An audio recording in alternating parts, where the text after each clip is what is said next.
दुनिया में drug abuse बढ़ता जा रहा है क्योंकि ड्रग मार्केट में ड्रग्स अवेलेबल बहुत ज़्यादा मिकदार में हैं। जैसे कि हमने पहले डिस्कस किया कि दुनिया में कंजम्पशन 340 टन्स की है हेरोइन की, लेकिन अवेलेबिलिटी 450 टन्स तक है। तो इसका मतलब ये है कि वाफिर मिकदार में अवेलेबल है, और जब कोई चीज़ वाफिर मिकदार में अवेलेबल होती है, लोगों की एक्सेस में होती है, हर किस्म की वैरायटी अवेलेबल होती है, तो उसका अब्यूज़ भी बढ़ता है। ये बेसिकली केमिकल एजेंट है दैट अफेक्ट्स माइंड, यानी माइंड को रिलैक्स करता है, माइंड को फन और थ्रिल की तरफ लेकर जाता है, माइंड को कैप्चर करता है, और इंसान का अपने नर्व सिस्टम के ऊपर कंट्रोल नहीं रहता। इसकी वजह से वो इस सब्सटेंस अब्यूज़ की तरफ जाता है। इसके अलावा साइको एक्टिव रीजनिंग्स हैं, जिसमें अल्कोहल का इस्तेमाल है, उसमें शायद लेवल जो है वो एडिक्शन का कम होता है, फिर वो बढ़ता बढ़ता ज़्यादा, या और इसका स्टार्ट जो है ना वो टबैको से होता है। यानी पहली जो सीढ़ी है वो टबैको है, टबैको से फिर लोग जो है वो अल्कोहल की तरफ भी जा सकते हैं। वो लोग जो दूसरे सब्सटेंस हैं जैसे हीरोइन है, ये चर्स है, या अफ्यूम है, उसकी तरफ जाते हैं, और फिर आहिस्ता आहिस्ता एडिक्ट हो जाते हैं। और माइंड जो है उसका इतना एडिक्ट हो जाता है कि फिर वो एक वक्त आता है कि इंसान का अपने नर्व सिस्टम पे कंट्रोल नहीं रहता, और वो इसको लिए बगैर उसे सुकून नहीं आता, आराम नहीं आता, और वो इसका इतना एडिक्टिव हो जाता है कि वो दुनिया जहान की हर चीज़ छोड़ देता है, लेकिन ड्रग्स नहीं छोड़ता। ये जनरली लोग सिर्फ जस्ट फन के लिए, यूरोप में कहते हैं सोशल होने के लिए, कि किसी ने सिगरेट दी, आपने दो तीन कश लगा लिए, यहाँ से स्टार्ट हो गया, आहिस्ता आहिस्ता लोग सिगरेट के आदी हो जाते हैं, फिर किसी ने आके चर्स दे दी या फ्यूम दे दी, या किसी ने हीरोइन पे लगा दिया। तो ये स्टेजेस हैं जो आहिस्ता आहिस्ता इंसान इनका एडिक्ट हो जाता है, और उसके बाद इंसान का अपने बिहेवियर पे चूंकि कंट्रोल नहीं रहता, तो सिवाय एडिक्शन के या सिवाय इसको यूज़ करने के और कोई नहीं होता।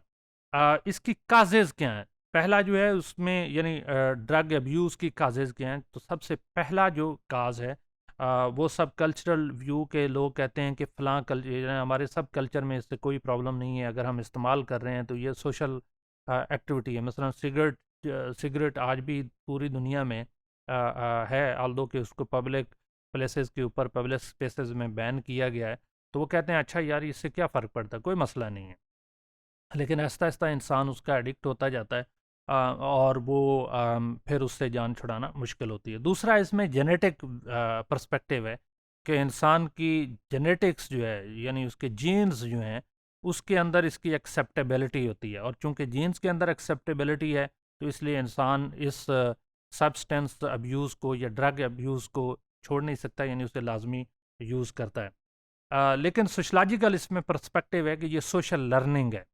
कि आप कोई चीज़ लर्न कर रहे हैं दूसरों से, पीयर से, आपकी कम्युनिटी से, या एक्सेसिबिलिटी ऑफ मार्केट की वजह से लर्निंग हो रही है, और फिर वो बिहेवियर सेंडर आर्म बन जाता है, यानी वो बिहेवियर का हिस्सा बन जाता है, और इंसान उसको उस लर्निंग की वजह से छोड़ नहीं सकता। सोशलॉजिकली इसको एक और भी कहते हैं कि रैशनल चॉइस है ये इंडिविजुअल का चॉइस है, वो उसे पता होता है कि इसकी कीमत क्या है। यानी जब ड्रग्स बहुत ज़्यादा मकदार में यूज़ की जाती हैं, तो इंसान को पता है कि इससे बहुत ज़्यादा कास्ट पे करना पड़ती है, तो इंसान सोच समझ के ड्रग एडिक्शन की तरफ जाता है, क्योंकि उसके पास रिसोर्सेज भी अवेलेबल हैं, ड्रग्स भी अवेलेबल है, और वो अपने फ़न और थ्रिल यानी प्लेयर को मैक्सिमाइज़ करने के लिए और पेन को कम करने के लिए सब्सटेंस अब्यूज़ की तरफ जाता है ये ड्रग। ख़ास तौर पे अल्कोहल के बारे में कहा जाता है कि जो बहुत ज़्यादा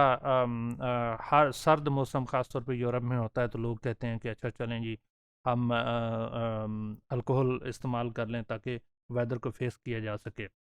थर्ड वर्ल्ड में ज़्यादातर लोग कहते हैं कि मैरिटल डिफ़िकल्टी या जो सेक्सुअल रिलेशन में प्रॉब्लम होती है, उसका एक सॉल्यूशन, ये मेरा नहीं ख्याल कि कोई इतनी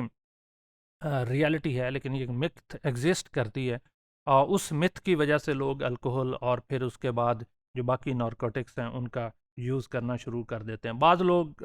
जॉब ख़त्म हो जाती है, अनएम्प्लॉयड हो जाते हैं, तो उनके लिए इजी वे होता है कि दुनिया की जो डिफ़िकल्टीज़ हैं गम गलत करने के लिए वो नारकोटिक्स या सब्सटेंस अब्यूज़ की तरफ जाते हैं। बाज़ औक़ात लोगों के इमोशनल प्रॉब्लम्स हैं, कि किसी एक को खातून को मर्द या मर्द को खातून पसंद आ गई, तो उस लव अफेक्शन की वजह से या इमोशनल प्रॉब्लम या फैमिली के अंदर कोई डेथ होगी जैसे वालदेन की, बहन भाई की, उसकी वजह से भी लोग सब्सटेंस अब्यूज़ की तरफ जाते हैं, यानी ड्रग अब्यूज़ की जाते हैं। तो हमने ड्रग अब्यूज़ को डिस्कस किया, जो कि ये एज स्पेसिफिक भी नहीं है और ये कोई एक कल्चरल स्पेसिफिक भी नहीं है। ये सब्सटेंस अब्यूज़ दुनिया के किसी मुल्क में कहीं पे भी हो सकता है, because drugs are available in the market, they are cheap और हर एक की एक्सेस में है। और ये चूँकि पेन से लोग जान छुड़ाना चाहते हैं, प्लेयर की तरफ जाना चाहते हैं, तो ड्रग्स उनको एक रियल वर्ल्ड से आर्टिफिशियल वर्ल्ड में ले जाते हैं, ताकि वो अपना जो दुनिया के मसाइल हैं उनसे जान छुड़ा सकें। तो इसलिए सब्सटेंस अब्यूज़ बढ़ता है, लेकिन ये क्राइम है, ये लॉ की वायलेशन है, ये सोसाइटल नॉर्म्स के अगेंस्ट है। तो इसकी वजह से इसको क्राइम डिक्लेयर किया गया है और ये दुनिया में one of the serious crime consider होता है।